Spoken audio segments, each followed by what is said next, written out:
Hello, everyone, and welcome to another weekly energy forecast. So, this is the forecast for the 12th of May, 2025. And this is a little bit of a loud week. So, again, nothing in comparison to the intensity of March and April, but there are a couple of pretty major transits this week, which can bring a bit of intensity. But it's not really about not being able to move forward. Yes, there's going to be intensity, but there's going to be surges to move forward in a positive direction as well. We have all of the planets going direct. So it's still an action-oriented week, similarly to last week, but there's more like intensity and a little bit more kind of awakening, earthquaking energy. So it's almost going to it's kind of going to give us like no choice but to actually take action, right? Like last week, there was a lot of ease and flow, and it was very relaxed in a lot of ways. This week is almost like the universe is going to give you a kick up the arse to actually like sort your shit out, essentially. So let's break it down a little bit. So today there is a full moon in Scorpio. So that's been building over the last couple of days. So you may have felt the full moon energy building. So full moons in general bring heightened emotions. They bring intense, heightened energy, right? There's a lot of energy around at full moons. There's a lot of light around at full moons. And there's real potential with full moons for clarity because full moons shine a light. They bring things up from the depths. Well, no, actually, full moons shine a light and they give us clarity. Because this full moon is in Scorpio, there is that potential for it to bring things up from the depths. Scorpio is a very deep, emotional sign. There's a lot under the surface with Scorpio energy. Like I often liken Scorpio energy to like a still, deep, dark lake. So it's like a glassy surface, but there's so much within the depths of the lake. So there's real potential with Scorpio for like to like alchemize and transform. So this is a little bit of an intense full moon because not only do full moons bring heightened emotion, we're also in one of the like most intensely emotional signs, which is Scorpio. So there is a little bit of potential here for that. However, the purpose of Scorpio energy is always to transform. So there's a real potential for transformation at the beginning of the week. And because we're in the spring season, because all the planets are direct now, there's almost like potential and energy supporting us in taking action to physically change something in our lives because we've got lots of Taurus energy happening. We've also got this emotional Scorpio energy. Everything's moving forward. And with that Taurus energy, there's a lot of potential for like physical, tangible change, like physical, tangible actions that have impact on the physical plane, right? So we can make changes and we can endure those changes. So it's a fantastic full moon for releasing something, for really firmly closing the door, or for just taking action in transforming something within your life. Really helpful to have a look at why this falls into your chart. But I'm going to get into this a little bit more in a moment. I just want to run over the overview of this week. Okay, then the middle of the week is much more relaxed. So we're kind of going to be coming off the back of that kind of intense full moon on Monday. There's a lot more relaxed energy. So it's almost like a time to like recoup your energy a little bit. Things are going to settle. The deeper stuff that came up during the full moon, like that's really the time to transform, heal, lick your wounds a little bit if things are feeling a bit tender and sore. And then Venus is going to leave her pre-retrograde shadow on Friday. So again, like after all of the crazy retrogrades at the beginning of the year, this is like the final pre-retrograde shadow that we're clearing. So she's not retrograde. She's not been retrograde for a while, but she's now clearing the territory of where she first traveled, then stationed, and then moved back over, right? So this is like a wrapping up of that Venus retrograde journey. So we're already done with the retrograde, but this might just be like tying up a little bit of loose ends here. And then we have a little bit of a big bang at the end of the week. A little bit of a big bang. I'm not really sure if that's a great sentence, but anyway. So we're having a Uranus Cazimi at the end of the week. Mercury is going to be squaring Mars. Jupiter is going to be squaring the nodes all in one day. So there's quite a lot happening there. Again, potential for awakening. Mercury square Mars is a little bit cutting and hot. And then Jupiter squaring the nodes feels a little bit limiting as well. So there's frustration here, and it's a little bit edgy and kind of tense, right? But it's not necessarily a bad thing. Like Uranus, Cazimi's, like earthquake moments, awakeners, they kind of lightning bolt us onto the path that we're supposed to be on, right? So again, there's never good or bad in astrology. When there's like loudness, it's going to really earthquake us and get us to take the action. The spring season wants us to be moving forward. The planets want us to be moving forward now after such a long period of review. So again, this is happening for us. There's so much potential in this energy to keep that moving forward. But this week, there's some real potential for like shedding and letting go as well, because like full moons are a release point. Then the moon is gonna wane, and that whole waning phase of a moon phase is all about shedding, decomposing, letting go, creating space so we can dream in the new. Now Scorpio is all about transformation. We've got a lot of Pluto action this week, which is all about transformation. So again, like changing something, letting it go, like letting go of a habit. If you really want to stop doing something, like this is the week to do it. And and it's not going to be comfortable, but there is energetic support there for to make it last, right? So again, like it's going to be an active week. We are here like with this energy to be engaged with it, to take action in it. However, always pay attention to how your energy is responding to something, because it's heightened energy. It can bring intensity. Now, especially if you have planets or points around this could feel a little bit overwhelming depending on how strong your current foundation of well-being is, right? So like Scorpio can bring up the dark depths of things. And if you don't have a strong, resilient foundation to face that, that can feel very overwhelming. So I am kind of talking about this week as a very action-oriented week. However, it's really, really important to start where you are and pay attention. Maybe it's not a week to engage and go deep. Maybe it's a week to really transform your relationship with just the basics of your well-being. I work as a coach with so many clients, and when they don't have the basics in place of like just a sense of peace, just a sense of like eating well, sleeping well, feeling like addressing some stress, like getting some movement in. If those basics aren't there, then they do not have the resilience to either drive the things forward that they want to, but also go there when things do get a little bit intense. There's not that strong foundation to actually face some of the darker stuff that comes up, or the more intense stuff, or the more uncomfortable things, right?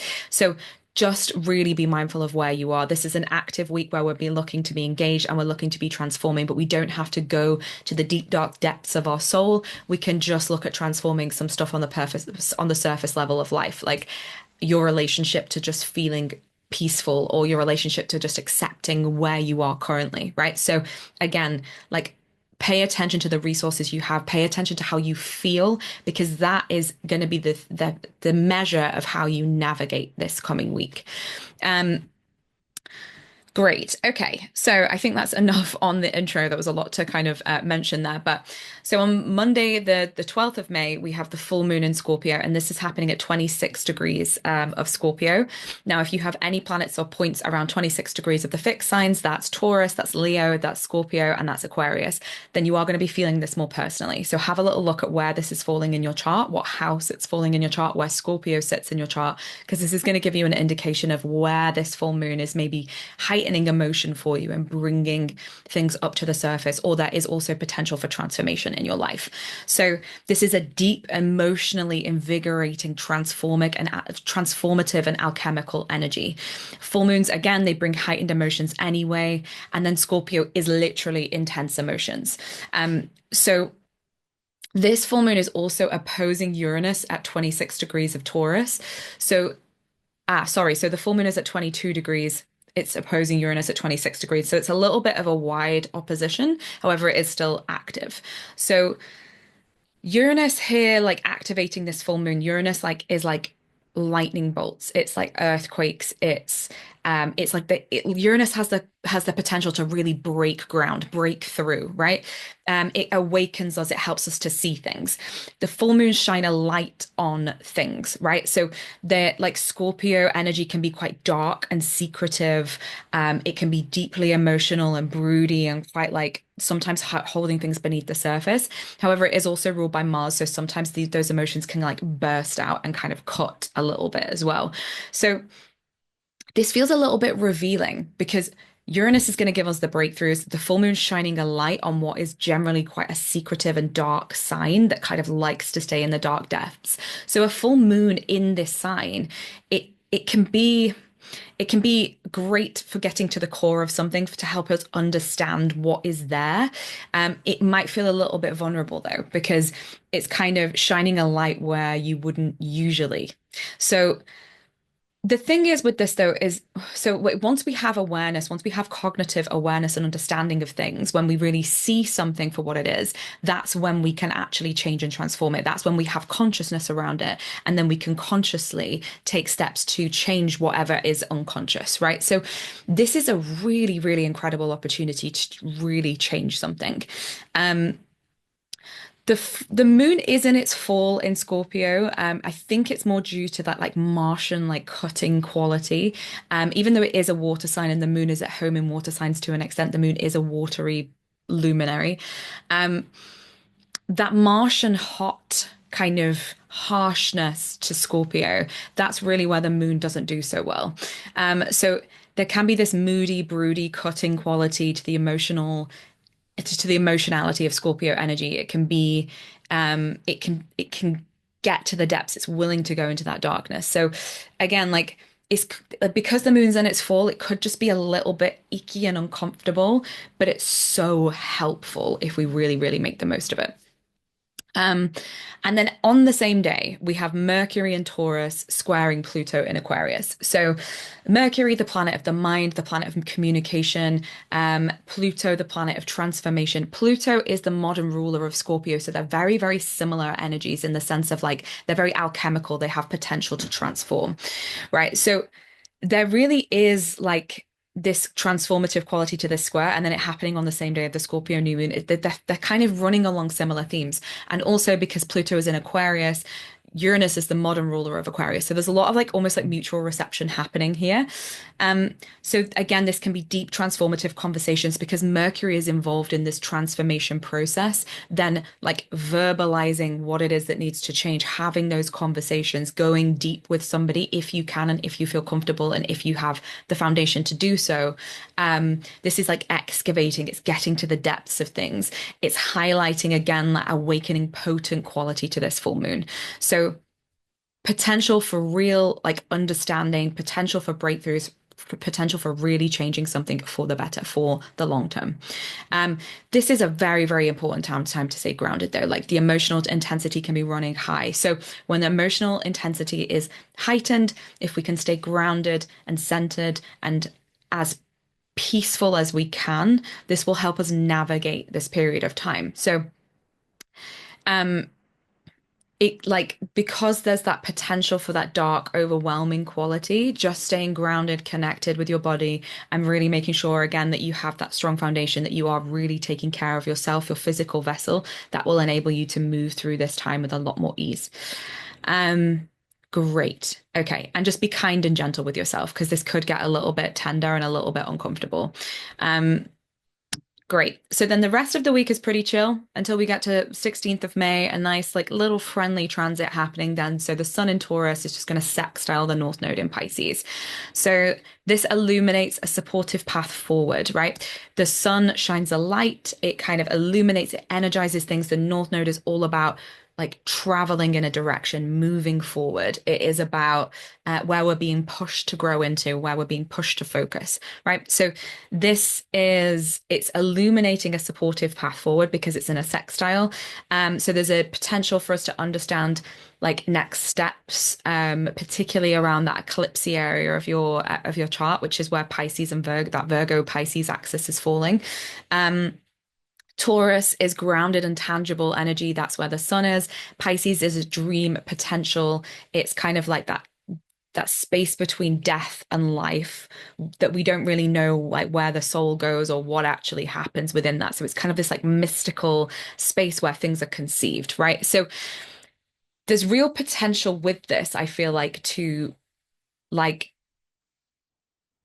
actually take physical, tangible steps towards something that is being seeded, or towards a future vision, or towards a dream, or something that maybe you've had ideas around for a while. Like this is a really nice transit for actually taking action on that thing. And this is also the day that Venus clears her pre-retrograde shadow as well, which is just another indication of like, move forward, I'm going to help you out. Okay. And then Sunday, the 18th of May, again, we're getting to the little bit of the loud end of the week.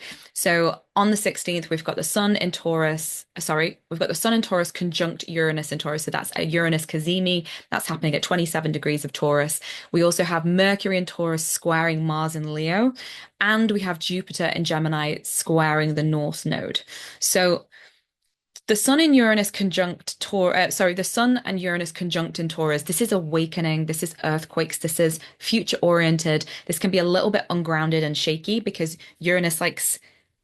Taurus is like stable and like it's very intentional, slow moving. Uranus wants to go quick and it's going to like lightning bolt us and earthquake us into action. So again, this is a little bit uncomfortable for like Taurus energy. However, it's kind of spurring us on. It's really going to help us again have those breakthrough moments of like moving forward, like moving towards the future, because Uranus is all about the future. Um, this could also illuminate a path forward in a practical, tangible way with staying power as well. So again, like that Taurus energy, it has the potential to kind of go the long haul, to really bring something into full manifestation, right? That's what Taurus energy is incredible at doing. It has the endurance, it has the staying power, and that earthquake moment from Uranus and Taurus can really kind of get us going. However, we are having on the same day that Mercury and Taurus square Mars in Leo. So there's a little bit of heat. So we might have a moment of like understanding, a moment of being able to move forward. It might be a little bit like, shit, this is the direction I've got to take. And I like never would have thought, but I guess we're going there. But then the Mercury and Taurus squaring Mars in Leo, that could bring a little bit of heat to this. It could bring a cutting, intense, and heated conversations. And also with it being in fixed signs as well, I get this sense of it feeling like unable to find a resolution. Like maybe, even though this Earth, maybe we can see from the Uranus Cazimi that we are meant to be moving in a certain direction, or it kind of gives us a sudden moment of clarity on something. However, the conversations don't really want to budge. So even though we've got this kind of lightning bolt moment, like this awakener, there might be a stubbornness and a resistance to actually going that way. And that might be where the heat is coming from. So it might not be from you. Maybe you get the clarity and someone else is resisting you, right? But again, we only have friction and tension so we can grow. So this is bringing stuff up to the surface, but it's not a bad thing. We can kind of go through life like happy clappy, like not focusing on the difficult stuff. But sometimes and I say difficult, I mean, yeah, this is slightly more challenging, but it's not got the intensity that March and April had. So I just really want to caveat that here. Yes, this is a little bit like earthquakey and uncomfortable and hot and could be potentially a little bit like, I guess, like hurtful because like Mars is sharp. Mars likes to attack. So it could bring that. But again, like there's potential in this. So if you do have those uncomfortable conversations this week, have a little think about where am I feeling frustrated? Where am I feeling limited? Because we've also got this Jupiter and Gemini squaring the North Node, we're squaring the nodes as well. So this is a transit that could like limit our ability to grow and move forward. So Jupiter does not really like to be in Gemini. Gemini is more like hard, cold facts, whereas Jupiter kind of likes to sit in that liminal space, right? Like Jupiter is at home in Pisces and Sagittarius. Sagittarius is philosophy. It's not like necessarily fixed truth. And then Pisces is all about expansion and like connection and spirituality. There's no tangibility to Jupiter really. And maybe that's a blanket statement because Jupiter does well in Libra as well. But anyway, let's not get into that for now. So with this, like the nodes really want, like the North Node wants us to move forward. The North Node wants to push us in a certain direction. The North Node's in Pisces, which is where Jupiter is at home, but it's not there. It's sat in Gemini and it's a little bit uncomfortable and it's squaring this node. So it almost feels like there's a restriction, right? And that can create like when we're being pushed in a certain direction, but we can't, but the planet of expansion can't help us grow. It's like this sense of like, oh, I want to move forward, but I can't, right?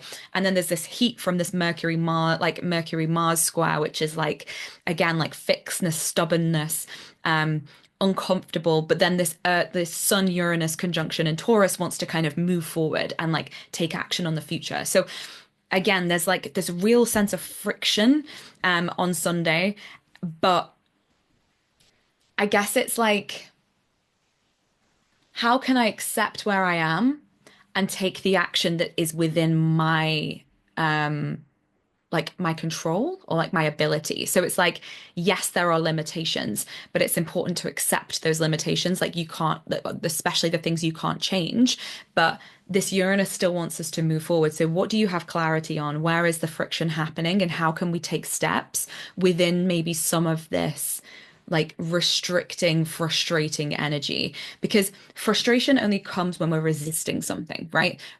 Whereas like limits are there sometimes to teach us something. They're there because of divine timing, or they're there because we're not quite ready, right? So when we can accept the limits, we can still work within the limits and move forward, and then eventually those limits will lift, right? So this is like a gate in human design. That's one of my main gates. So it's really interesting talking about this. But yes, acceptance is where you're going to find peace with frustration, and it's how you're going to be able to listen to that Uranus and Taurus that wants you to move forward.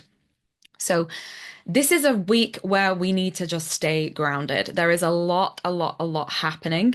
Um, and there's so much potential here, but we kind of need to move through the discomfort of this week. And that is really going to help us take concrete steps forward. Now, the end of the month is looking super juicy. We've got a really nice new moon coming up in Gemini at the end of the month. So there's like friction this week, but it almost feels like it's setting us up for success moving forward. So guys over on the membership, we've got some absolutely gorgeous practices like working with that belt flow this week is going to really help with that grounding, and also the bridge flow of connecting, right? And that helps the emotional alchemical process about connecting, about things moving, about understanding like the connection and the like where emotions come from, what triggers them, and how to move through emotion, right? Emotion is all about relation, connection, and like movement, because emotion needs to flow, right? So the belt and the bridge flow practices on the membership this week are going to be so incredibly helpful for us navigating when we're grounded, when we're present, when we're aware. That's when we can really make the most of what's coming up in our lives and how we're going to move through it. And then our relationship to life that bridge flow helps us with, that's really going to help us navigate this in a way of I guess a holistic way, because it's not just like navigating it in your own personal world, but it's navigating it in how you relate to others, how you relate to life, how you relate to yourself. So really, really helpful practices there. They're the most recent ones. So they're in the weekly recommended practices. And then we've also got some really cool journal prompts this week, which are really going to help you get into this like this potential for transformative energy to like really connect with how life is communicating to you, where you're being guided, how can you stay grounded, and what emotions are coming to the surface, and how can you alchemize them. So all of the journal prompts this week are going to support that. So thank you so much for joining me, everybody. I hope this was helpful. Let me know how you're feeling this full moon in the comments, or send me a DM. Again, super interesting. I know I have a lot of Scorpios in my life that are probably going to be feeling this pretty intensely. However, again, someone like me who doesn't really have any placements in the fixed signs or in Scorpio, like that might be something that's not actually hitting my chart too hard, and I might not feel it. So again, it all comes down to your personal birth chart, how that's activated. So have a little look. We've got birth charts over on our website, so you can pop over there, have a look at the degree points in your chart, understand how this is interacting. I am going to be announcing a birth chart reading workshop soon. So Astrology 101, like how to look at your chart, how to interpret, like how to use these readings to interpret what that means for you. There's going to be a free workshop coming up on that really, really soon. So I'll be announcing it in the next couple of weeks. So stay tuned, keep your eyes peeled. Lots of love, and I'll see you next week. Wow.